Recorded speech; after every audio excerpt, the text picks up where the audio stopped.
ইতিহাসের এক দীর্ঘ অধ্যায় জুড়ে প্রায় ৬০০ বছর ধরে এশিয়া, ইউরোপ ও আফ্রিকা ৩ মহাদেশে প্রভাব বিস্তার করা এক মহাশক্তি ছিল অটোম্যান এম্পায়ার বা উসমানীয় সাম্রাজ্য। শানে আনাতোলিয়ার এক ছোট্ট সীমান্ত অঞ্চল থেকে উসমান গাজীর হাত ধরে এই সাম্রাজ্যের ভিত্তি স্থাপিত হয়, যার মূল ভিত্তি ছিল শৃঙ্খলা ও ইসলামী ন্যায়বিচার।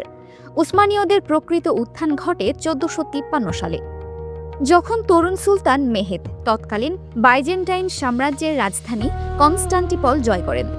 এই বিজয়ের মাধ্যমে মধ্যযুগের অবসান ঘটে এবং বিশ্ব এক নতুন ব্যবস্থার মুখোমুখি হয়।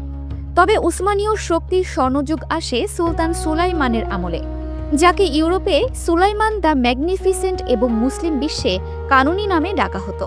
তার শাসনামলে সামরিক স্থাপত্য ও প্রশাসনিক ব্যবস্থা শিখরে পৌঁছায় এবং সাম্রাজ্যের সীমানা ইউরোপের হৃৎপিণ্ড পর্যন্ত বিস্তৃত হয়। অটোম্যানদের এই দীর্ঘস্থায়ী সাফল্যের পেছনে ছিল তাদের বাস্তবমুখী প্রশাসনিক ও অর্থনৈতিক কাঠামো।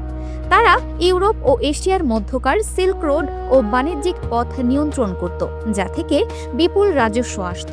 এছাড়া মিল্লাত ব্যবস্থার মাধ্যমে ভিন্নধর্মী মানুষদের নিজস্ব ধর্মীয় ও সামাজিক স্বাধীনতা দেওয়া হতো, যার ফলে বিদ্রোহ কম হতো।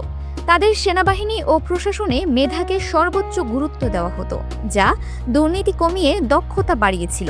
তবে সপ্তদশ শতাব্দীর পর ইউরোপের শিল্প বিপ্লব ও আধুনিক প্রযুক্তির সাথে তাল মেলাতে ব্যর্থ হওয়া, অভ্যন্তরীণ দুর্নীতি এবং জাতীয়তাবাদী আন্দোলনের চাপে ১৯২২ সালে পতন ঘটে ৬০০ বছরের এই গৌরবময় সাম্রাজ্যের। Dinajpur TV multimedia desk.